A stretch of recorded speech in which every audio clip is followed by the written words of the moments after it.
Today we're diving into the intriguing world of the four fallen angels from the Bible, powerful entities created by God who chose to rebel and were cast out of heaven as a result. These angels were once part of the divine order, but their actions led to their dramatic fall. We'll explore who these fallen angels are, what they did to earn their punishment, and the significant roles they play in the grand scheme of the divine plan. Join us as we unravel the story of these celestial beings and their impact on both heaven and earth. But before we start the video, don't forget to like and subscribe so you can become a part of our YouTube community and don't miss out on our videos. Angels are celestial beings created by God to serve His will and carry out His commands. According to the Bible, these divine entities were established before the creation of the world and humanity. They were devoted to praising and worshipping God, and each had specific roles, some as messengers, others as guardians, and some as fierce warriors. Among them, certain angels were distinguished by their exceptional beauty, immense power, or profound wisdom. These notable angels were known as archangels, who led the heavenly host in battle and guidance. Yet, not all angels remained loyal to their Creator. A few succumbed to pride, envy, and ambition, leading them to rebel against God's supreme authority. These rebellious beings are known as fallen angels, those who abandoned the light and embraced darkness. The Bible identifies four of these notorious and feared fallen angels: Lucifer, Samyaza, Azazal, and Beelzebub. Their stories and actions are central to understanding their fall from grace and their impact on both the spiritual and earthly realms. Lucifer stands out as the most renowned and powerful of the fallen angels. His name, which means light-bearer, hints at his former glory. He was once the most beautiful angel and held a position of great favor, being the archangel responsible for music and praise in heaven. Despite his exalted role, Lucifer's ambitions grew beyond his place. He became dissatisfied with merely serving and sought to elevate himself to a status equal to or even greater than God's. As described in the book of Isaiah, Lucifer's inner thoughts were filled with grandiose plans. "I will ascend to heaven. I will raise my throne above the stars of God. I will sit on the mount of assembly on the heights of the clouds.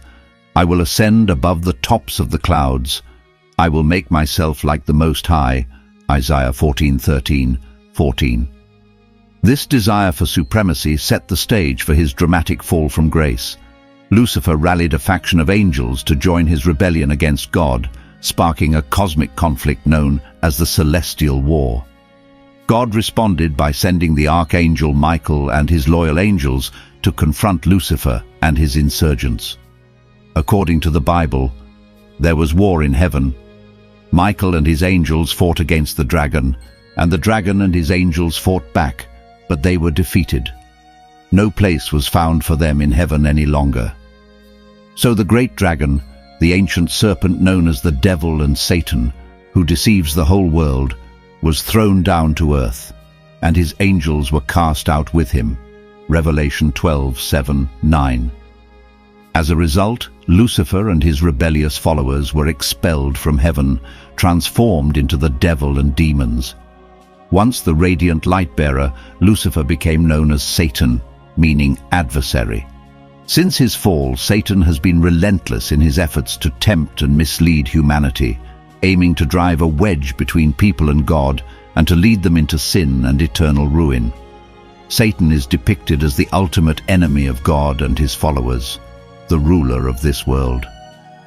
The Bible describes him as the father of lies, John 8:44, the God of this age, 2 Corinthians 4:4, and a roaring lion prowling around seeking whom he may devour, 1 Peter 5:8.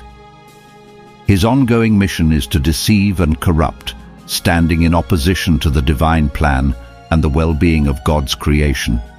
Samyaza is another prominent fallen angel and a key leader in the rebellion against God.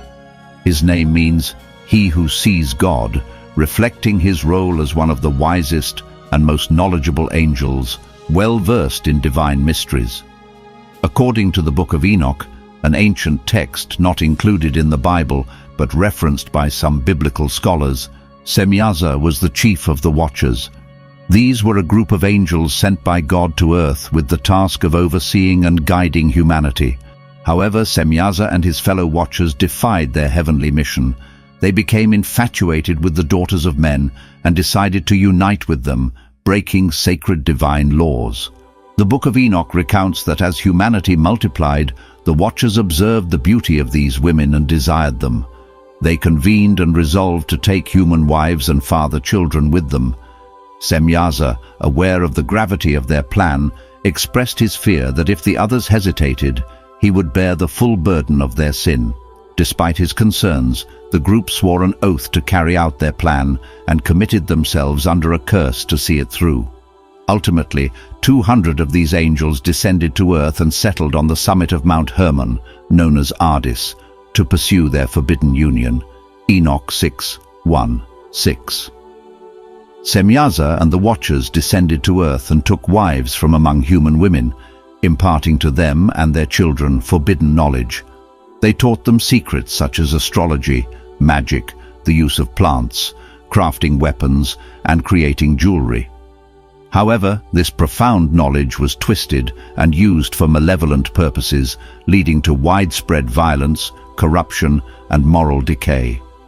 The offspring of these unions, known as the Nephilim, were giants who not only consumed everything they could find, but also caused immense destruction on earth. The Book of Enoch describes how these giants, driven by insatiable hunger, devoured both humans and animals, turning to violence against all living things. They even began to turn on each other, consuming one another's flesh and drinking blood. This rampant chaos and bloodshed led the earth itself to accuse these violent beings of the havoc they had wrought, as described in Enoch 7:3-6. God saw the wickedness of men and fallen angels and regretted having created them. Therefore, he decided to send the universal flood to destroy all life on earth, except for Noah and his family, who were righteous and obedient to God. God also punished Samyaza and the Watchers, chaining them in the abyss, a place of darkness and torment where they await final judgment. The Book of Enoch says, "Then the Most High, the Great and the Holy One, spoke and sent Uriel to the house of Lamech, and said to him, 'Go to Noah and tell him in my name to hide, and reveal to him the end that is approaching, because all the earth will perish, and the flood water will come upon all the earth, and destroy everything that is in it. And order him to escape, and his seed to be preserved for all generations of the world.'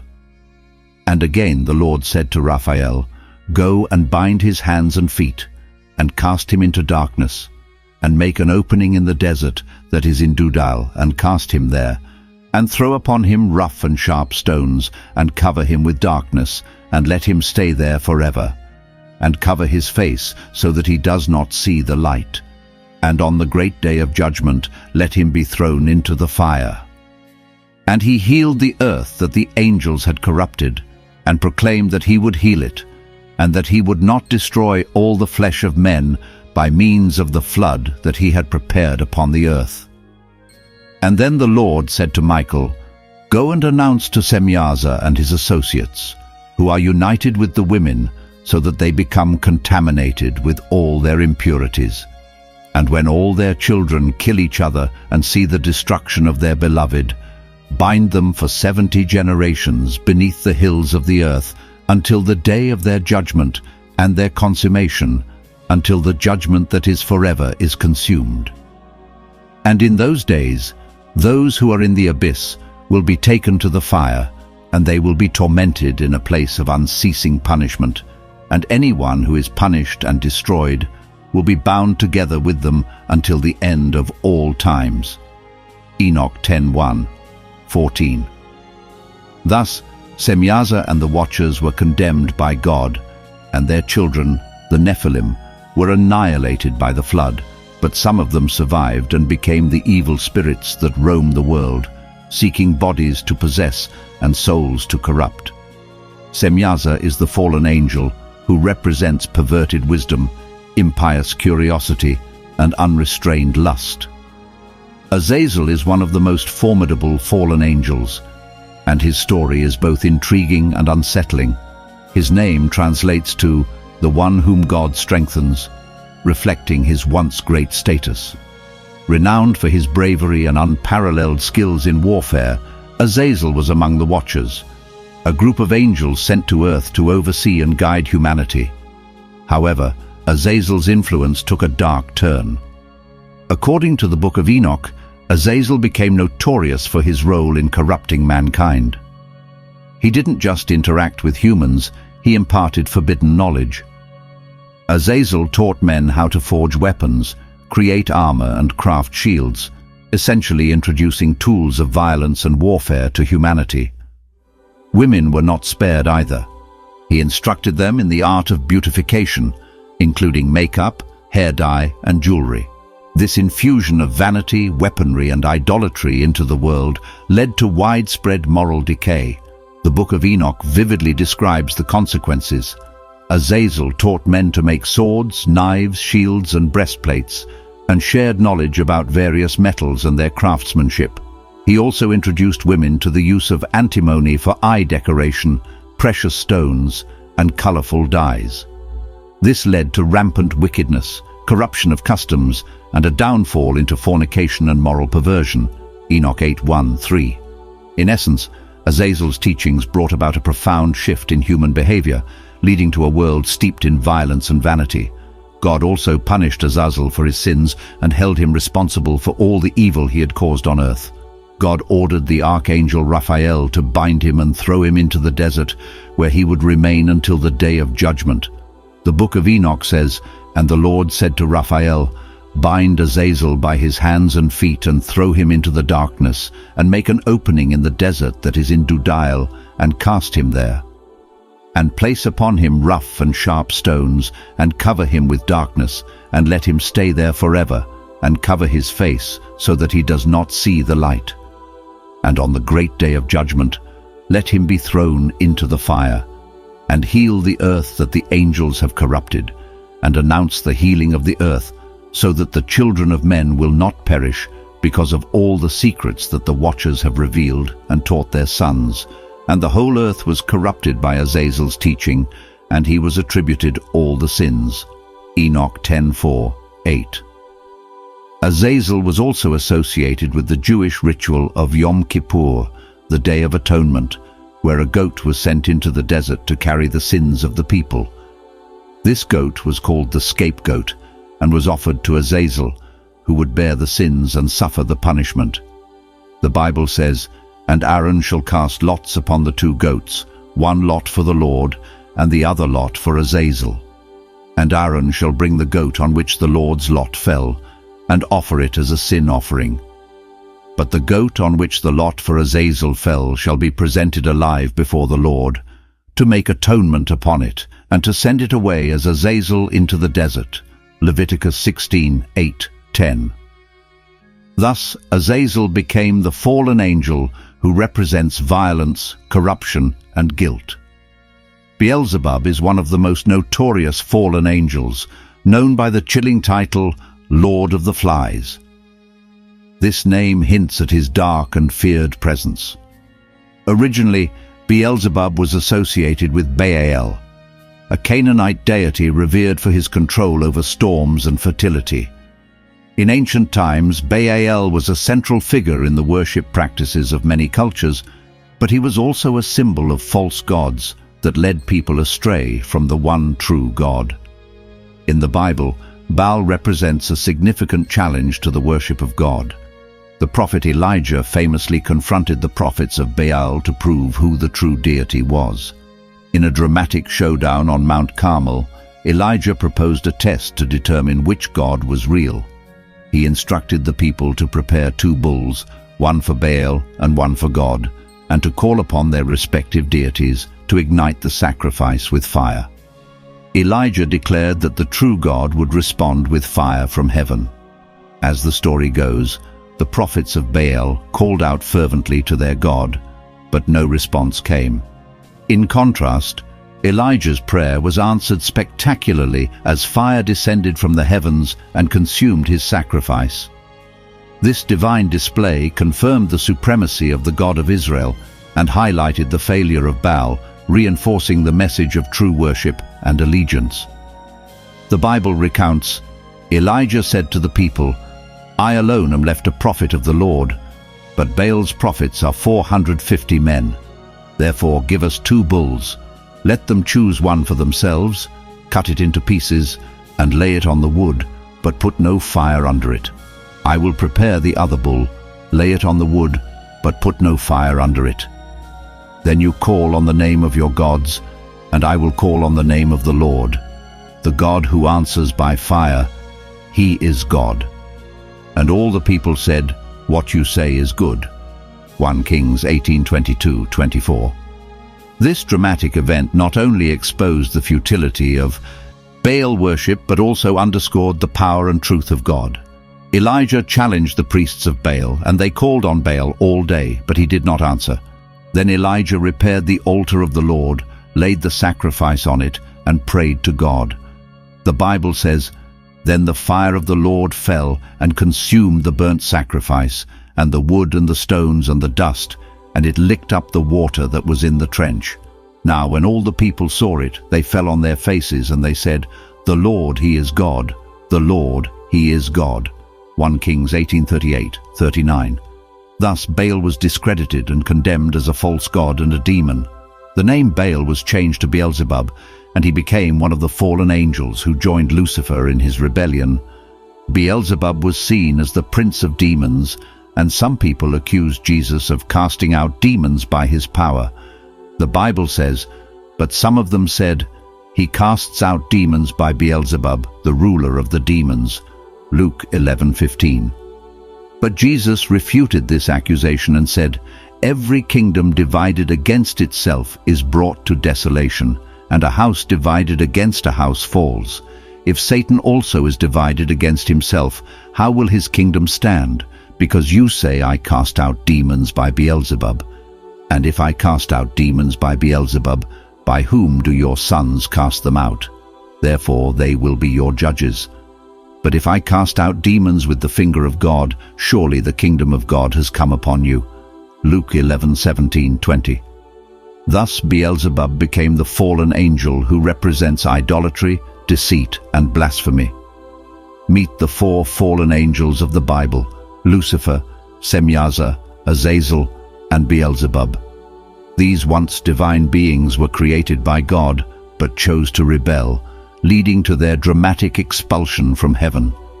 They embody the forces of evil that challenge and oppose God's intentions for humanity. Yet their presence isn't without purpose. In the grand divine plan, they play a role in testing and tempting us, presenting us with choices between good and evil, and between following God or our own desires. What are your thoughts on these fallen angels? Do you believe they really exist? How do you perceive their influence in the world today? Share your views in the comments below, and don't forget to spread the word by sharing this video with your friends. If you're intrigued by these biblical mysteries, be sure to like and subscribe to our channel for more captivating content. Pontius Pilate, Caiaphas, Herod Antipas, and lastly Judas Iscariot, one of the disciples who betrayed Jesus, along with the chief priests, elders, scribes, and Pharisees, all played significant roles in the conspiracy that led to the crucifixion of Jesus Christ. These figures, driven by a shared agenda, were instrumental in the plot that resulted in the death of the Son of God over 2,000 years ago. This dark chapter in history, marked by a series of malevolent actions, not only shook the world, but also had profound implications for humanity. From a Christian perspective, the crucifixion of Jesus is viewed as a self-sacrificial act of immense love and redemption. Christians believe that Jesus accepted his death willingly as a means to atone for the sins of mankind, including the grievous sin committed by those who orchestrated his unjust death. Despite this belief in divine purpose, The individuals who were directly involved in this tragic event were not absolved of their responsibility. Their actions, driven by personal and political motives, have been the subject of much reflection and scrutiny. But what became of these individuals after their involvement in the crucifixion? How did their lives unfold, and what were the consequences they faced for their actions? The historical records provide insights into their fates, revealing the severe and often tragic ends that befell them. These accounts offer a sobering perspective on the consequences of their decisions and actions. In this video, we will delve into the lives of these key figures and explore the details surrounding their eventual deaths. We'll uncover the truth behind their involvement in the trial and execution of Jesus, examining their motivations and the broader implications of their actions.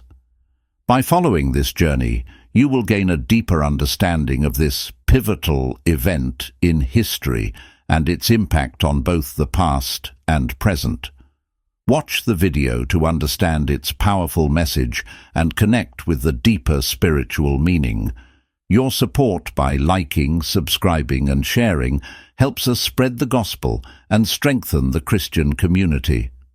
Our first focus is on Pontius Pilate, the Roman governor who played a pivotal role in the trial and crucifixion of Jesus. His actions are documented across all four Gospels, Matthew, Mark, Luke, and John, where his involvement in the proceedings is detailed. As the Roman governor of Judea, Pilate wielded considerable power, overseeing military, financial, and judicial matters in the province. His authority extended to the administration of taxes, the minting of coins, and ultimately, the life or death of prisoners.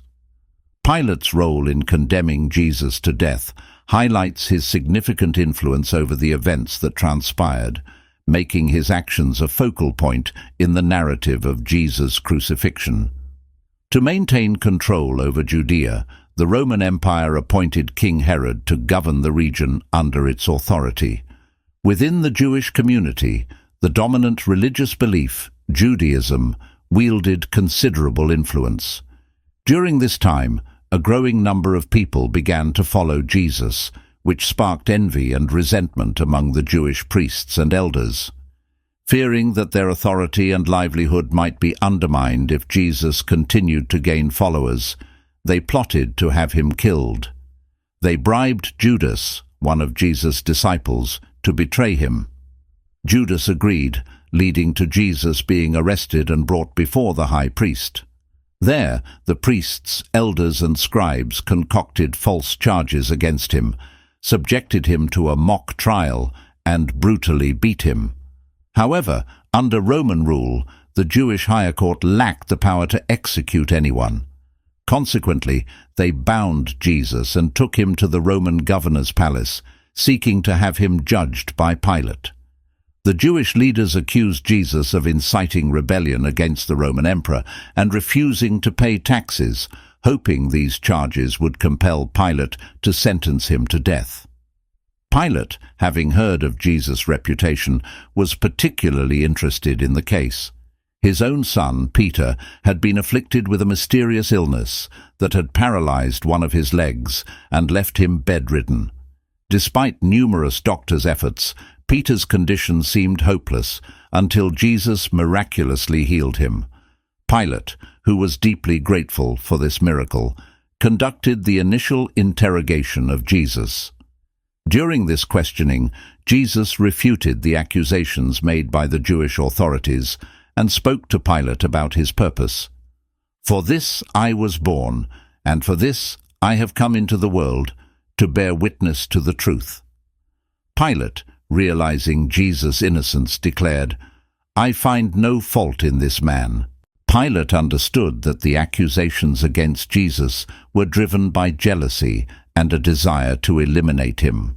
Furthermore, Jesus had performed a miracle for his son, which made Pilate reluctant to condemn him. However, the Jewish leaders were relentless in their demands for Jesus' execution, refusing to accept any alternative.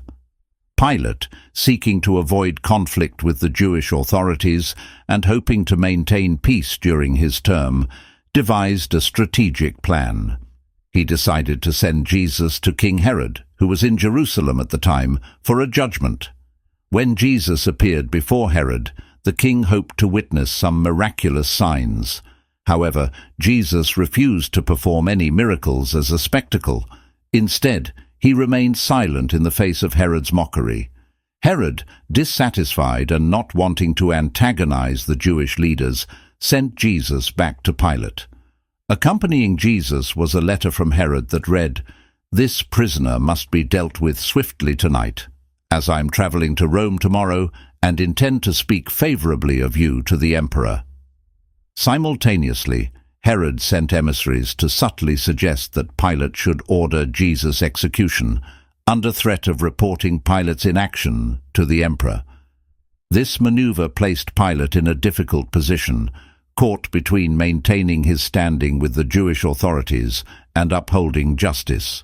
Governor Pilate found himself in a precarious situation as he was compelled to re-examine Jesus under the relentless pressure of the Jewish elders.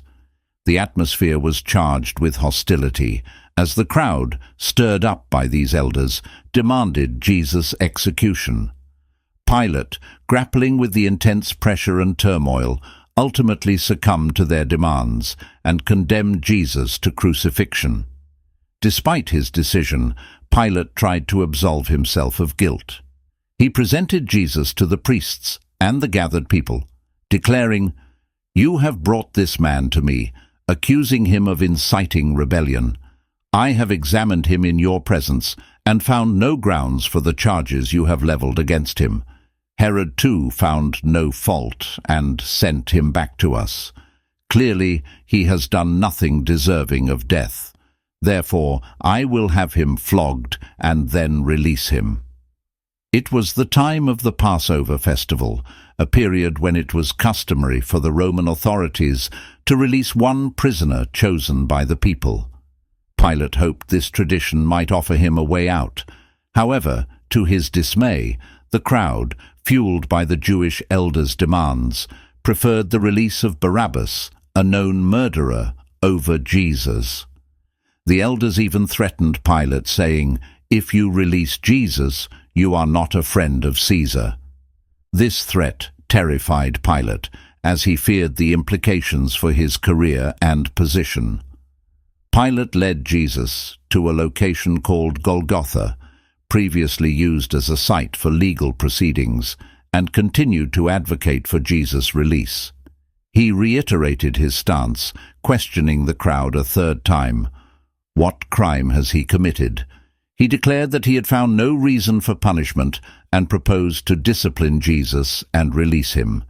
Yet the crowd's cries grew louder, demanding crucifixion. Pilate, overwhelmed and fearing a potential uprising that could jeopardize his status and promotion, resorted to a symbolic gesture of washing his hands in front of the crowd, proclaiming, "I am innocent of this man's blood. It is your responsibility." Despite this public display of disavowal, Pilate's attempt to disassociate himself from the decision did not absolve him of guilt under the laws of his time. As the highest judicial authority in the region, he had the duty to uphold justice and the law. Jesus had not breached any legal statutes, nor was there evidence to substantiate the charges against him.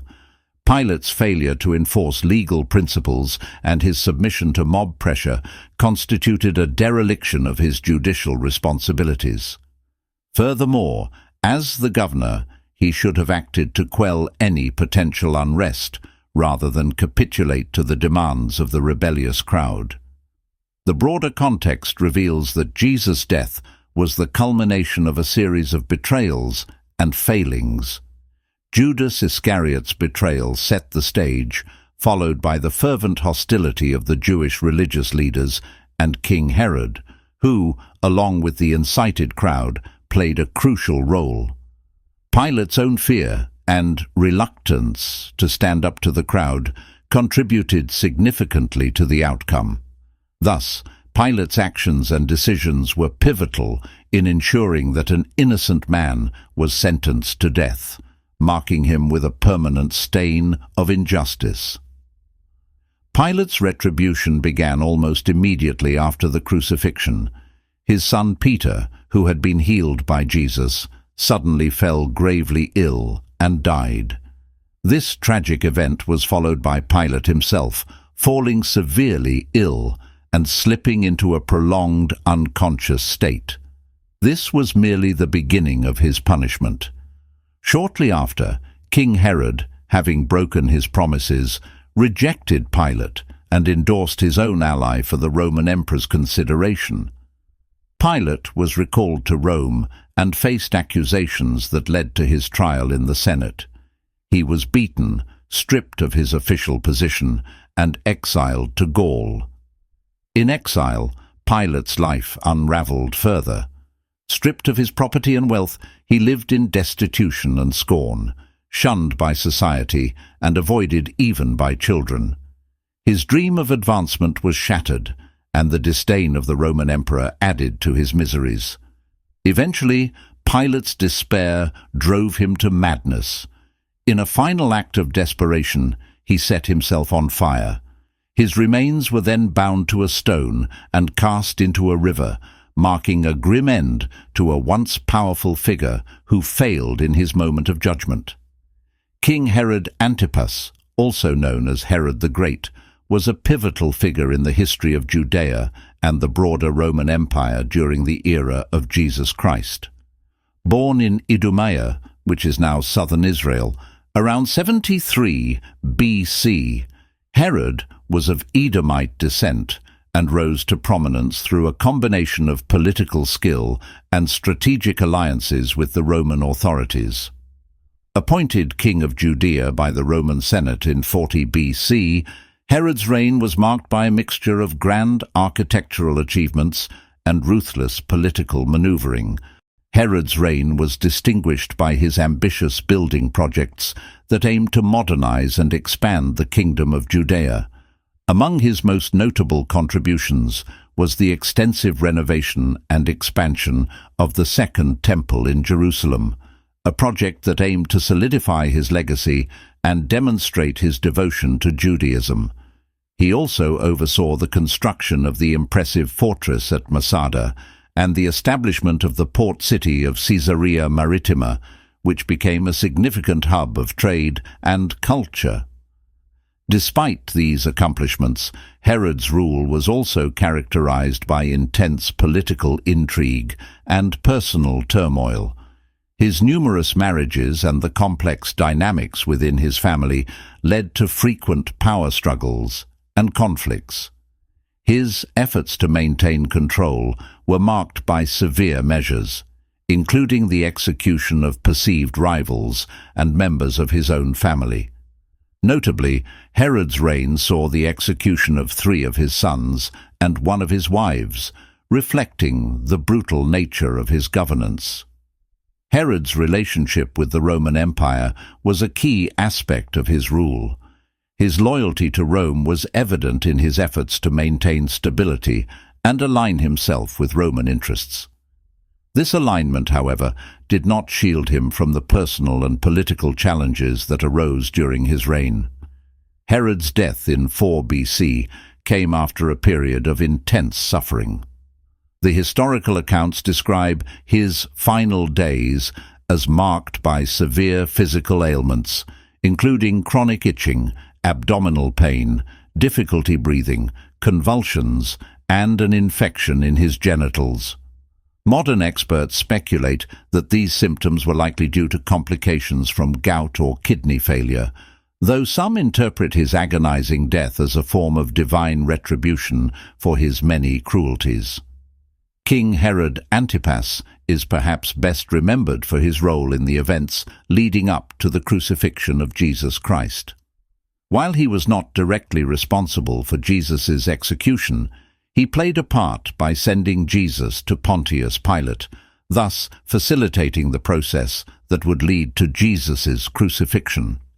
Herod's reign also saw the horrific massacre of the infants in Bethlehem, as he sought to eliminate the potential threat posed by the prophesied Messiah. This event is described in the Gospel of Matthew.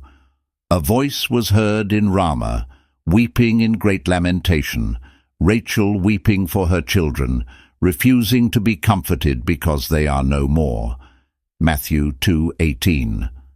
Following Herod's death, his kingdom was divided among his sons, leading to continued instability and unrest in the region. Herod's legacy remains complex. While he is acknowledged for his substantial contributions to the infrastructure and development of Judea, his harsh rule and the violence he inflicted upon his own people leave a darker imprint on history. His reign stands as a testament to the intricate balance of power, ambition, and cruelty that characterized his era. Next, we are going to reveal the portrait of Caiaphas, a central figure in the trial of Jesus Christ. Caiaphas, also known as Joseph Caiaphas, held the prestigious position of high priest in Jerusalem during the time of Jesus in the early 1st century AD. He was a significant leader in the Jewish religious community, serving as the high priest from approximately 18 to 36 AD. His role encompassed overseeing religious practices, maintaining order within the Jewish community, and acting as a liaison between the Jewish people and the Roman authorities, who wielded considerable influence over Judea during that era. As the head of the Sanhedrin, the Jewish council, Caiaphas was responsible for adjudicating religious and legal matters. His collaboration with the Roman governor Pontius Pilate was crucial, especially given the political landscape of the time. The cooperation between Caiaphas and Pilate is particularly evident in the trial of Jesus. Caiaphas presided over the proceedings before the Sanhedrin, where Jesus faced accusations that led to his condemnation. This resulted in Jesus being handed over to Pontius Pilate, who then sentenced him to crucifixion. The Gospels of Luke, Mark, John, and Matthew provide detailed accounts of Caiaphas's role in these events. His involvement highlights the complex interplay between political and religious dynamics. Caiaphas's actions, marked by betrayal and political maneuvering, underscore the intricate nature of human motives and the need for repentance and moral reflection. Despite his significant role, Caiaphas's life did not conclude without controversy. Although he continued to serve as high priest after the crucifixion of Jesus, his tenure was marked by increasing tensions and conflicts within the Jewish community. His leadership came to an end around 36 AD, when Roman authorities removed him from office. This removal was likely influenced by the growing political instability and dissent within the Jewish religious establishment. Turning our focus to Judas Iscariot, we encounter another pivotal figure in the narrative of Jesus' last days. Judas Iscariot, one of the 12 disciples of Jesus, is infamously known for his act of betrayal, which led to Jesus' arrest and crucifixion.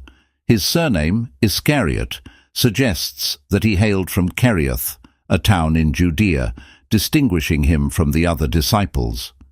Entrusted with managing the group's finances, Judas's role was initially one of responsibility. However, the Gospel of John reveals that his actions were driven by greed and a love for money.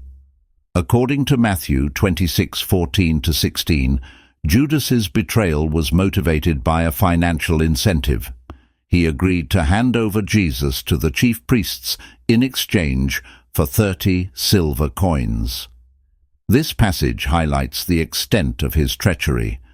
Then one of the 12, the one called Judas Iscariot, went to the chief priests and asked, "What are you willing to give me if I hand him over to you?" So they counted out for him 30 silver coins. From then on, Judas watched for an opportunity to hand him over.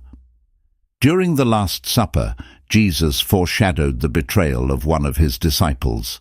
When Judas received a piece of bread from Jesus, he left to execute his plan, which culminated in Jesus' arrest in the Garden of Gethsemane.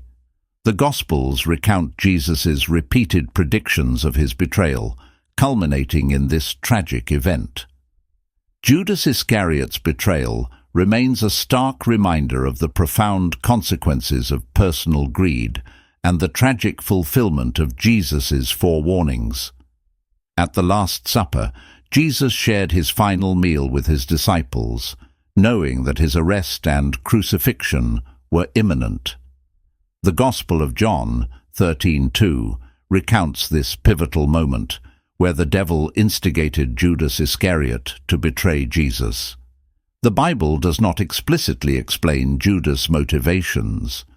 While his role as the keeper of the money bag might imply greed, another possible reason could be his confusion over Jesus' statements about his impending death. Many people of that time were expecting a political Messiah who would liberate them, and Jesus did not conform to those expectations.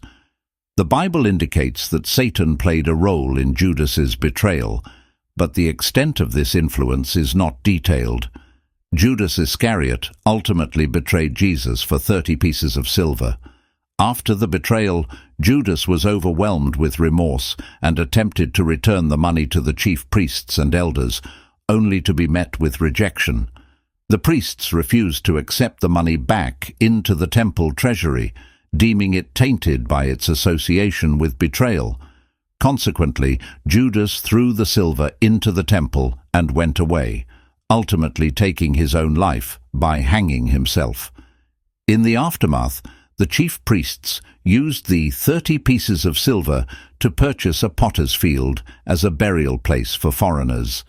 This act was seen as fulfilling Old Testament prophecy. The Book of Acts provides a further account of Judas's demise, describing how he purchased a field with the money earned from his betrayal, only to meet a gruesome end. According to Acts, Judas fell headlong in the field, and his body burst open, spilling his intestines. This graphic description highlights the tragic and sorrowful consequences of Judas's betrayal. Judas's actions and their dire consequences underscore the fulfillment of Old Testament prophecies and are integral to the narrative of Jesus' sacrificial death and resurrection. Despite his role in the events leading to Jesus' crucifixion, Judas's story emphasizes themes of betrayal, repentance, and divine justice. It serves as a poignant reminder of the importance of genuine repentance and the severe repercussions of disloyalty. The stories of Judas and others who conspired against Jesus reveal the complexities of human nature and the consequences of betraying justice. These accounts highlight how actions driven by fear, ambition, or religious fervor can lead to one's downfall. In Christian belief, the responsibility for Jesus' death extends to all humanity, as his sacrificial death on the cross was essential for atoning for the world's sins and reconciling humanity with God. Through Jesus' sacrifice, God offers forgiveness, redemption, and the chance for a restored relationship with him. This sacrificial act is a testament to the profound depth of God's love for humanity. Christians believe that God desires the well-being and eternal salvation of all people. Despite the gravity of sin, God provides the opportunity for forgiveness and redemption through faith in Jesus Christ. It is not our place to judge the eternal destinies of others, as only God has the authority to judge the hearts and lives of individuals. As Christians, we are called to embody love, compassion, and grace, following the example of Jesus Christ, who taught us to forgive even those who wrong us. The focus of Christianity is not on retribution or karmic debt, but on the hope and redemption available through Jesus' death and resurrection. Faith is our shield in spiritual battles, and by placing our trust in God, we can face challenges with confidence and strength. As stated in 2 Peter 2:9, The Lord knows how to deliver the godly out of temptation. God's love is not conditional or based on our actions, but is a divine and unconditional love aimed at restoring our relationship with Him. As Romans 5:8 expresses, "But God demonstrates His own love for us in this: while we were still sinners, Christ died for us." This all-encompassing love extends to every person, regardless of their past mistakes or shortcomings. We appreciate you sticking with us till the end. Your support is invaluable to us. Please consider subscribing to our channel, liking this video, and sharing it with others to help our community grow.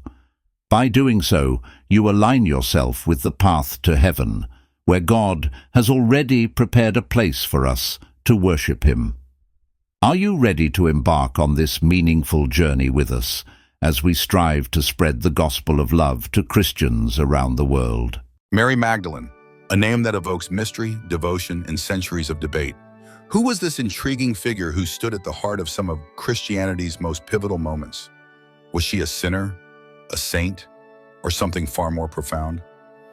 Today we explore the incredible story of Mary Magdalene, a woman whose legacy has sparked endless fascination and controversy.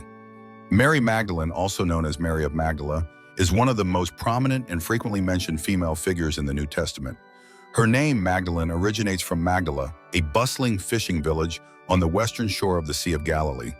This geographic identifier sets her apart from other Marys in the Gospels, such as Mary, the mother of Jesus, and Mary, the sister of Martha and Lazarus. But more than just distinguishing her identity, it suggests her independence. Unlike most women of her time, Mary Magdalene is not defined by her relationship to a father, husband, or son. Her identity stands on its own, a rare occurrence in a patriarchal society where lineage and marital status often overshadowed individual identity. The Gospels introduce Mary Magdalene as one of Jesus' most devoted followers, playing a vital and active role in his ministry. Luke 8:1-3 describes her as a woman who was healed by Jesus, along with others who supported his mission with their resources. This detail alone sets her apart as a woman of means and influence, someone who chose to dedicate her life and wealth to Jesus' teachings. In fact, Mary Magdalene is mentioned by name more frequently in the Gospels than most of the male disciples, underscoring her importance to the early Christian community. Yet despite her prominence in Scripture, her story has been clouded by speculation and misrepresentation for centuries. Was she a penitent prostitute, a misunderstood leader, or a symbol of feminine spirituality? These questions have fueled debates among theologians, historians, and popular culture alike. What is clear, however, is that Mary Magdalene was no ordinary follower. She witnessed Jesus' crucifixion, was present at his burial, and was the first to see him after his resurrection, a role so significant that she is often called the Apostle to the Apostles. In her, we see a woman of courage, resilience, and faith, whose story continues to captivate and inspire to this day. Mary Magdalene's connection to Jesus was both profound and unparalleled. She wasn't just a passive observer of his ministry, she was an active and central disciple in her own right. The Gospels consistently portray her as one of Jesus' closest followers, a woman deeply devoted to his teachings and mission. Remarkably, her name appears more frequently than many of the male disciples, underscoring her prominence and importance in the early Christian community. In a world where women were often marginalized and confined to domestic roles, Mary Magdalene stood out as a trailblazing figure of independence and influence. Unlike many other women in the Bible, her identity is not defined by her relationship to a husband, father, or male guardian. Instead, her story is defined by her faith, personal transformation, and active role in Jesus' ministry. She followed Jesus not out of societal obligation, but because of the life-changing impact he had on her. The Gospel of Luke tells us that Jesus cast 7 demons out of Mary Magdalene, a moment that marked a profound turning point in her life. While the nature of these 7 demons has been a topic of debate, they could represent spiritual possession, severe emotional suffering, physical illness, or even societal alienation. In Jewish tradition, the number 7 often symbolizes completeness, which could imply that her affliction was total and overwhelming. This act of healing wasn't just about physical restoration, it was an act of spiritual liberation and renewal. From that moment on, Mary Magdalene left behind her past and dedicated herself fully to Jesus' mission, becoming one of his most steadfast followers. Mary Magdalene's devotion to Jesus placed her at the center of some of the most pivotal moments of his life. She remained unwavering even when others faltered. While many of the male disciples fled during Jesus' crucifixion, fearing for their own lives, Mary Magdalene stood courageously at the foot of the cross. She bore witness to his suffering and death, a testament to her loyalty and strength. She was also present at his burial, ensuring that his body was treated with dignity and care. Perhaps her most significant role came on the morning of the resurrection. All four Gospels agree that Mary Magdalene was the first person to encounter the risen Christ. This extraordinary event underscores her importance within Jesus' inner circle and highlights the trust he placed in her. The fact that she was the first to witness and proclaim the resurrection is particularly remarkable in a society where women's testimonies were often dismissed. This moment elevated Mary Magdalene's role, positioning her as the apostle to the apostles, a title that underscores her pivotal role in the spread of early Christianity. Her actions following the resurrection were bold and transformative. She delivered the news of the risen Christ to the disciples, a role that was as crucial as it was groundbreaking. In a time when women were largely excluded from leadership roles, Mary Magdalene's role as the first witness and messenger of the resurrection challenges societal norms and elevates the status of women in the faith. Her courage and unwavering faith inspire countless believers to this day. However, Mary Magdalene's relationship with Jesus has also been the subject of much speculation and intrigue. Over the centuries, theories about her connection to Jesus have evolved, with some suggesting that she might have been romantically involved with him. These claims, popularized by modern books and films like The Da Vinci Code, often draw on non-canonical texts, artistic interpretations, and modern reinterpretations rather than historical or biblical evidence. The canonical Gospels provide no indication of a romantic relationship between Jesus and Mary Magdalene. Instead, they depict a bond rooted in faith, spiritual transformation, and mutual respect. The idea of a romantic relationship between them remains speculative and controversial, largely unsupported by historical or theological scholarship.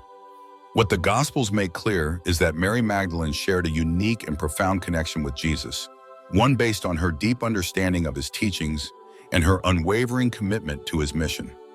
Beyond the canonical texts, Gnostic writings such as the Gospel of Mary shed additional light on Mary Magdalene's role in early Christian thought. These writings, though not considered part of the biblical canon, portray her as a spiritual leader and confidant of Jesus. In the Gospel of Mary, she is depicted as someone entrusted with profound spiritual truths, even teaching the other disciples who question her authority. These texts emphasize her wisdom and insight, presenting her as a leader and equal among the disciples. While these accounts are not part of mainstream Christianity, they reveal the high regard in which some early Christian communities held Mary Magdalene. They highlight her role as a teacher and spiritual figure, further challenging traditional notions of her identity. What we do know for certain is that Mary Magdalene's relationship with Jesus was unique and transformative. She was more than a follower. She was a disciple, a witness, and a key figure in his ministry. Her story is one of redemption, courage, and unwavering faith. In a world that often overlooked women, Mary Magdalene's life and role in Jesus' ministry stand as a testament to her extraordinary character and devotion. She remains a symbol of spiritual strength and leadership, inspiring believers to reflect on the power of faith and the transformative potential of a life dedicated to Christ. One of the most intriguing and often misunderstood aspects of Mary Magdalene's story is the biblical account of Jesus casting out 7 demons from her. This pivotal moment is mentioned in Luke 8:2, which states, "Mary called Magdalene, from whom 7 demons had come out." But what does this mean? Was she literally possessed by demonic forces? Or is the phrase a metaphor for something deeper?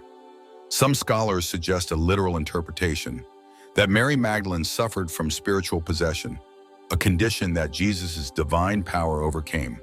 In the context of the time, demon possession was often associated with physical or mental illness. Others propose a more metaphorical reading, suggesting that the 7 demons could symbolize profound emotional or physical suffering. This might include mental illness, physical ailments, or even the societal rejection she faced. In Jewish tradition, the number 7 often signifies completeness or fullness, which could imply that Mary Magdalene's affliction was total, encompassing every aspect of her being, mind, body, and spirit. Regardless of interpretation, this moment of healing was transformative. Jesus' act of freeing her from these demons was not only a physical or spiritual restoration, but also a moment of profound empowerment. In a society where women were often marginalized and dismissed, this act elevated Mary Magdalene, allowing her to step into her role as one of Jesus' closest followers and a key figure in his ministry. It signified a new beginning for her, a complete renewal of her life, purpose, and identity. But Mary Magdalene's story doesn't end with the canonical Gospels. Her role takes on even greater significance in Gnostic texts, such as the Gospel of Mary.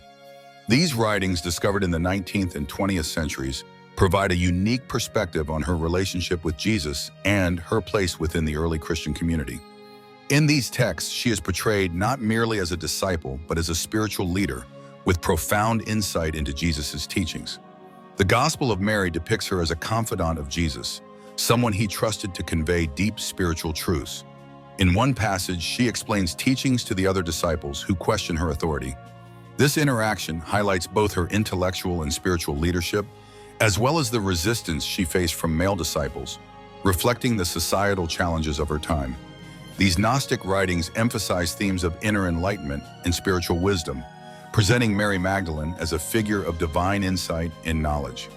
While these texts are not part of the biblical canon and remain outside mainstream Christianity, they offer valuable insight into how some early Christian communities may have viewed her. In these accounts, Mary Magdalene is seen as more than a follower. She is a teacher, a spiritual leader, and a symbol of divine wisdom. What's crucial to understand is that Jesus' act of freeing her from the 7 demons was a turning point, both for her life and for her role in his ministry. It wasn't just an act of healing, it was an act of restoration and empowerment, allowing her to emerge as one of the most prominent figures in the story of Jesus' life and resurrection. Mary Magdalene's transformation from a woman burdened by affliction to a leader and devoted disciple is a testament to the profound impact of Jesus' ministry. Despite her prominent role in the New Testament, Mary Magdalene's image has been distorted and misunderstood throughout history. One of the most pivotal moments in this misrepresentation occurred in the year 591, when Pope Gregory I delivered a sermon that forever changed how she was perceived. In his homily, Pope Gregory conflated Mary Magdalene with the unnamed sinful woman who anointed Jesus' feet in Luke 7:36-50, and with Mary of Bethany, the sister of Martha and Lazarus. He further labeled her a repentant prostitute, a claim entirely unsupported by Scripture. This conflation became deeply entrenched in popular imagination and art, casting Mary Magdalene as a former sinner who found redemption through Jesus. For centuries, this mischaracterization overshadowed her true identity as a devoted disciple and key figure in Jesus' ministry. But why was this distortion perpetuated? And what motivated this reimagining of her story? Some scholars argue that this portrayal of Mary Magdalene stemmed from societal and institutional tensions surrounding religion and femininity. In the early Christian church, women like Mary Magdalene played significant and influential roles. Her position as a prominent disciple, the first witness to the resurrection, and an essential messenger of Jesus' teachings posed a challenge to patriarchal norms. By labeling her as a former sinner, the church may have sought to diminish her spiritual authority and leadership. Casting her as a penitent figure reinforced the idea that women's value lay in their repentance and submission rather than in their leadership or discipleship. The label of prostitute also served to divert attention away from her critical role in early Christianity. The reduction of Mary Magdalene's identity to that of a redeemed sinner was consistent with the broader marginalization of women in religious narratives and institutions. By diminishing her, the church was able to downplay the significant contributions of women in the formative years of Christianity. The visual arts of the Middle Ages and Renaissance further cemented this erroneous image. Paintings, sculptures, and literary works often depicted Mary Magdalene with symbols of penitence, such as long, unbound hair, which was culturally associated with sensuality and sin, and the jar of ointment used to anoint Jesus. These depictions reinforced her mischaracterization, shaping how generations of believers understood her. However, recent years have seen a significant shift in how Mary Magdalene is understood and portrayed. Scholars, theologians, and religious leaders have revisited the biblical texts, seeking to separate fact from fiction. Nowhere in the Gospels is Mary Magdalene described as a prostitute or sinful woman. Instead, she is depicted as one of Jesus' most faithful followers, a witness to both his crucifixion and resurrection, and the first person to whom the risen Christ appeared. This reclamation of Mary Magdalene's true identity has gained momentum, particularly in light of discoveries of non-canonical texts like the Gospel of Mary. These writings depict her as a confidant of Jesus and a leader among the disciples, challenging traditional patriarchal narratives. The Gospel of Mary portrays her as a figure of wisdom and insight, entrusted with profound spiritual teachings that the other disciples sometimes struggle to accept. Mary Magdalene's story highlights the broader struggle for women's voices to be recognized in history and religion. By reclaiming her true identity, modern scholars celebrate her as a symbol of devotion, resilience, and leadership.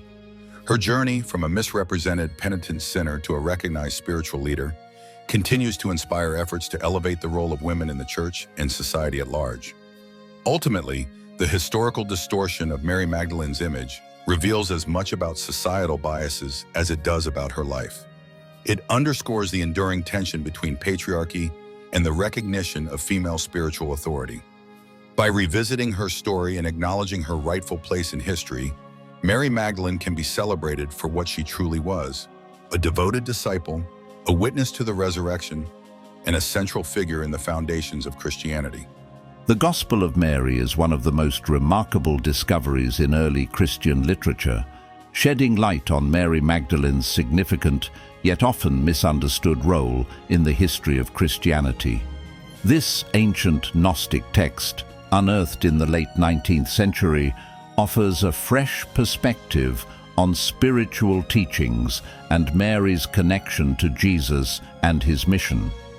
Unlike the canonical Gospels included in the Bible, the Gospel of Mary portrays her not as a mere follower, but as a central figure among Jesus' disciples, highlighting her profound spiritual insights and leadership. A key theme in the Gospel of Mary is the emphasis on personal spiritual knowledge and enlightenment. Unlike the hierarchical structure often associated with institutional religion, this text presents a more egalitarian and introspective approach to faith.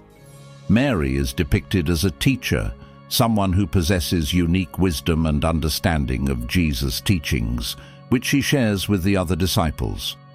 In one passage, when the disciples are fearful and unsure after Jesus' death, Mary comforts and reassures them, recounting private teachings that Jesus had entrusted to her.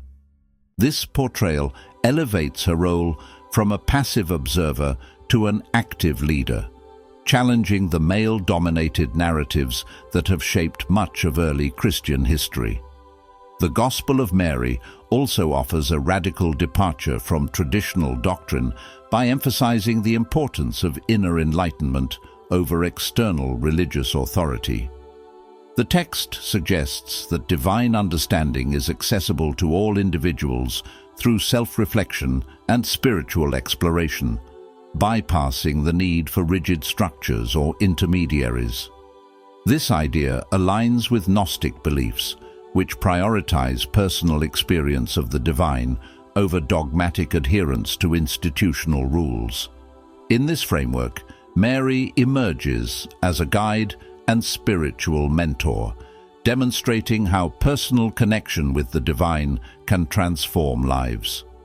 This alternative perspective has significant implications for how Mary Magdalene is viewed in Christian history. For centuries, she was mistakenly labeled as a repentant prostitute, a characterization that minimized her importance and reduced her to a symbol of sin and redemption. However, the Gospel of Mary challenges these misconceptions, presenting her as a woman of wisdom, courage, and spiritual authority. Her unique relationship with Jesus, as well as her ability to inspire and lead others, suggests that she played a far greater role in early Christianity than has traditionally been acknowledged. The Gospel of Mary also highlights the tension between Mary and some of the male disciples, particularly Peter, who questions her authority and the validity of her teachings. This conflict reflects broader struggles within early Christian communities over the inclusion of women in leadership roles.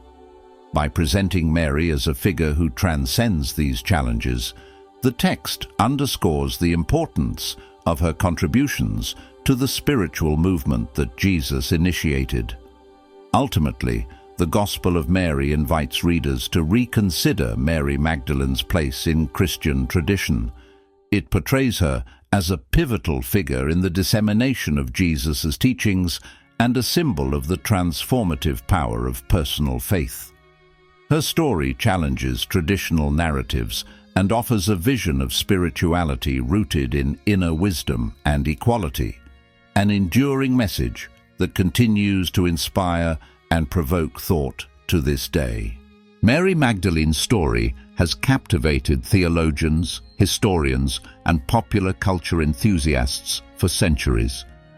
While traditionally depicted as a devoted follower of Jesus Christ, her narrative took on an entirely new dimension with the emergence of one of the most provocative conspiracy theories in modern times: the idea that Mary Magdalene herself is the Holy Grail. This theory, popularized by works such as Dan Brown's The Da Vinci Code, suggests that the Holy Grail is not a physical object, a chalice used by Jesus at the Last Supper, but rather a metaphorical vessel represented by Mary Magdalene as the bearer of Jesus' bloodline. This interpretation challenges long-held beliefs about Mary Magdalene's role in Christian history, elevating her significance to that of the literal and symbolic preserver of Christ's legacy. The idea of Mary Magdalene as the Holy Grail reimagines her role not merely as a follower of Jesus, but as an integral figure in the continuation of his spiritual and physical lineage. Proponents of this theory argue that Mary and Jesus shared a deeply personal relationship, possibly even a marital bond, and that after his crucifixion, Mary carried his child. This child, according to the theory, became the progenitor of a sacred bloodline, which some believe has survived through the ages, hidden and protected from persecution. This concept has inspired a profound re-examination of Mary Magdalene's place in both theological and historical contexts, suggesting that her story is far more complex and influential than traditional Christian narratives have acknowledged. The theory also draws heavily on symbolism and hidden meanings found in ancient texts, art, and legends.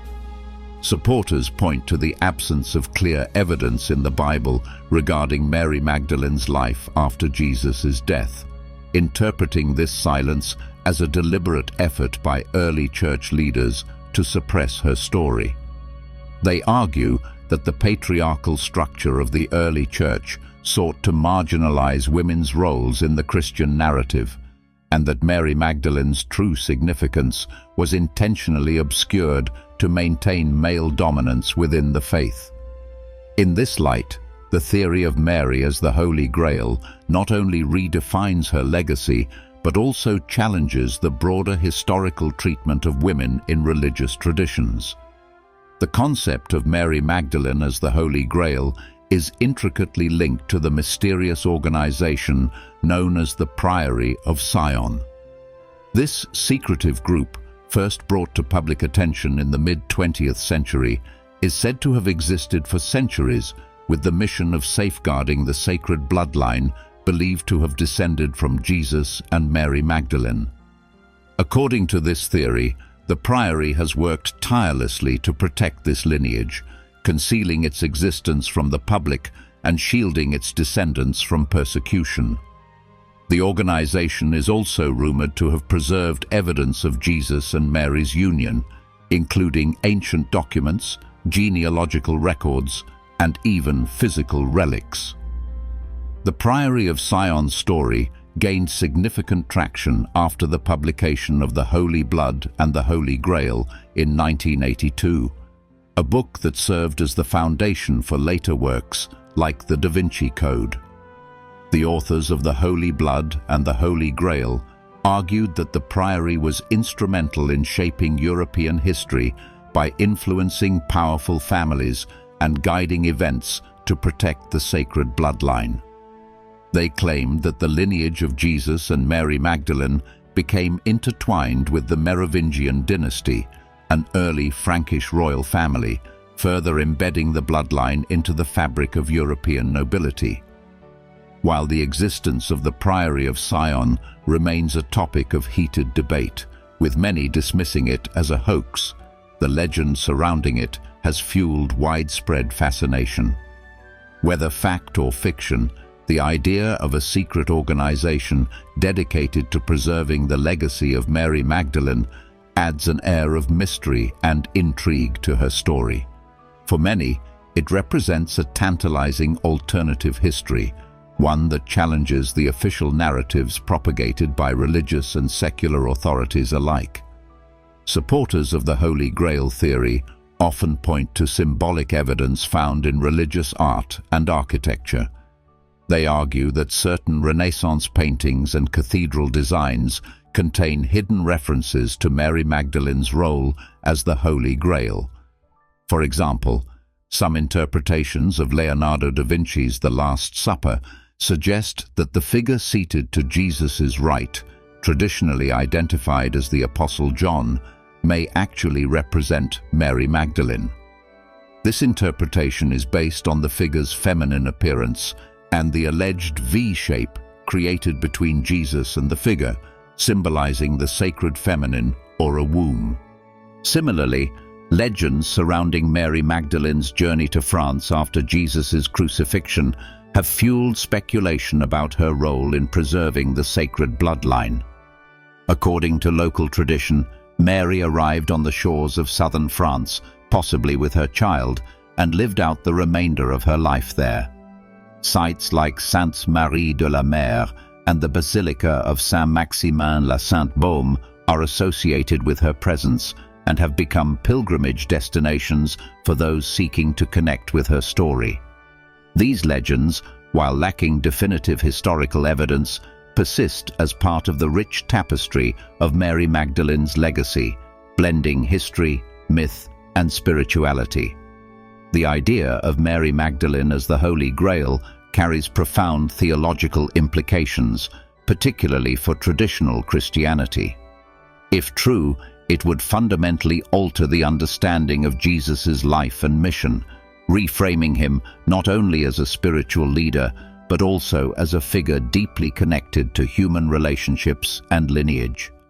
It would also elevate Mary Magdalene to a status equal to or even surpassing that of the male apostles, challenging centuries of patriarchal dominance in Christian doctrine. Critics of the Holy Grail theory argue that it lacks credible evidence and relies heavily on speculation and interpretation.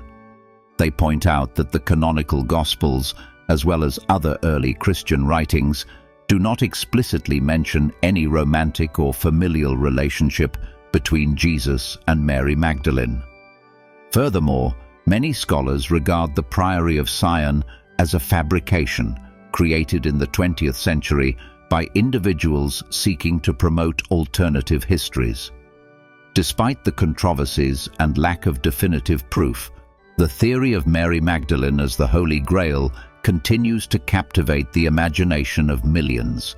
It invites us to reconsider the narratives we've been taught and to explore the possibility that history holds hidden truths waiting to be uncovered. Whether Mary Magdalene was truly the Holy Grail or simply an extraordinary woman whose story was marginalized, her legacy remains a powerful symbol of faith, resilience, and the enduring quest for truth. Mary Magdalene's journey after the crucifixion of Jesus is one of the most captivating and enigmatic aspects of her legacy. According to legend, Mary fled to southern France, carrying not only the teachings of Jesus, but, as some theories suggest, their child. This narrative, while not supported by canonical scriptures, has taken root in French folklore, making Mary Magdalene a central figure in the region's spiritual and cultural history. These stories often begin with Mary's supposed arrival by boat on the shores of Provence, in a place now called Sainte-Marie de la Mer.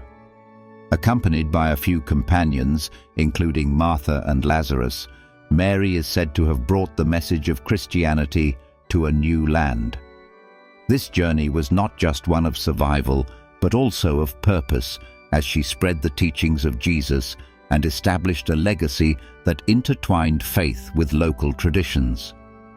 The Basilica of Saint-Maximin-la-Sainte-Baume, located in southern France, is considered one of the most important sites linked to Mary Magdalene. According to local law, she lived out her final years in a nearby cave, now known as La Sainte-Baume. This site has become a destination for pilgrims, who view it as a place of reflection and spiritual significance. Within the basilica itself are relics purported to belong to Mary Magdalene, further cementing the region's connection to her story.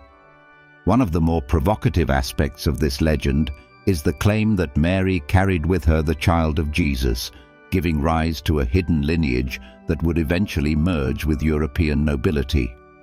This theory, often linked to the Holy Grail conspiracy, suggests that Mary Magdalene's bloodline became intertwined with the Merovingian dynasty, a powerful Frankish royal family.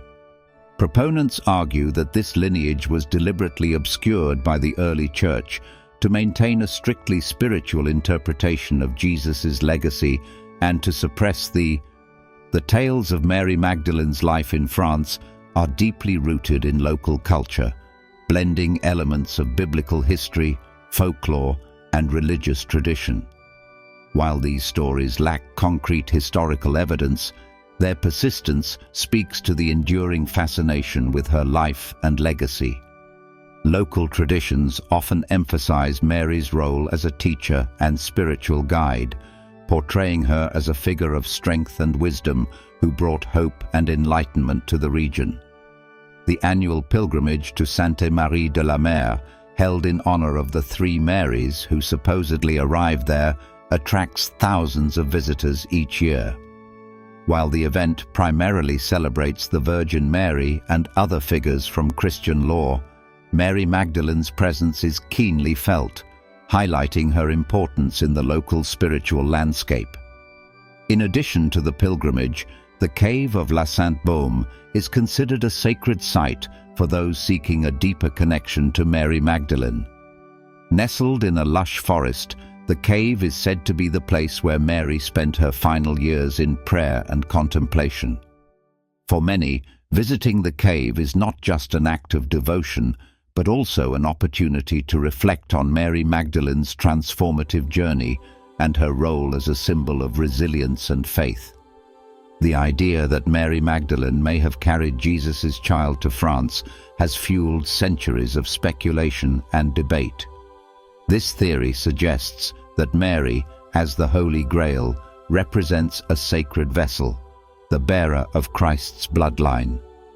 According to this interpretation, the child born of their union became the foundation of a hidden lineage, which was carefully protected and preserved through the generations.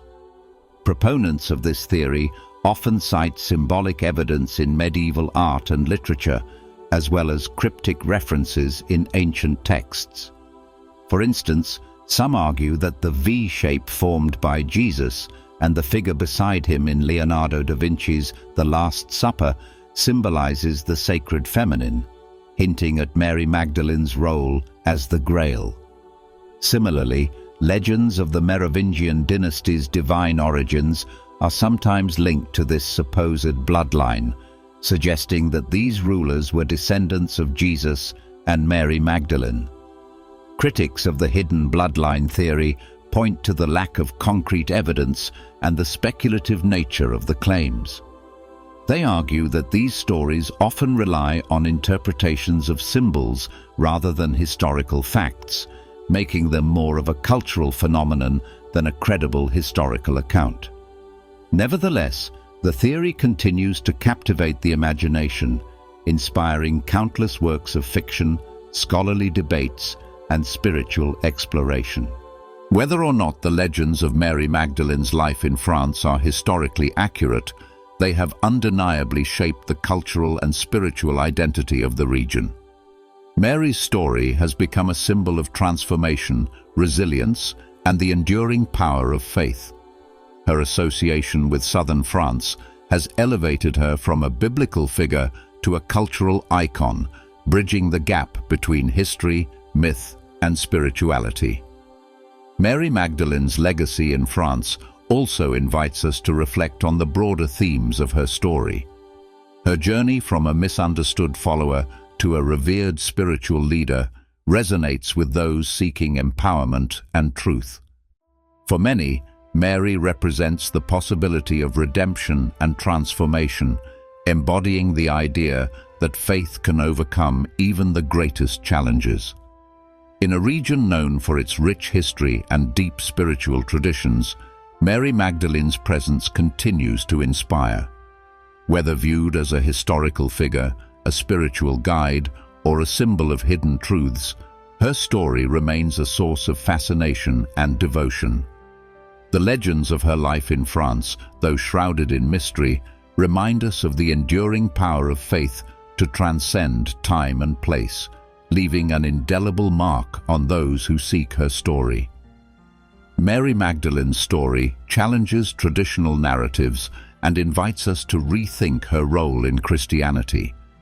From the provocative theories of her life in France to the symbolism of the Holy Grail, her legacy continues to captivate scholars, theologians, and seekers of truth. Was she merely a devoted follower of Jesus, or did she play a more central role in his mission and legacy? The questions surrounding Mary Magdalene's life remain unanswered, but perhaps that is what makes her story so compelling. Her depiction in the Gospel of Mary, her association with the Holy Grail, and the legends of her life in France all point to a figure of immense significance, whose true impact may never be fully understood. As we continue to explore the mysteries of Mary Magdalene's life, her story reminds us of the transformative power of faith, the quest for truth, and the enduring strength of the human spirit. Whether seen through the lens of history, theology, or myth, Mary Magdalene remains a symbol of resilience, wisdom, and the mysteries of faith. What do you think about Mary Magdalene's true role in history? Share your thoughts in the comments below.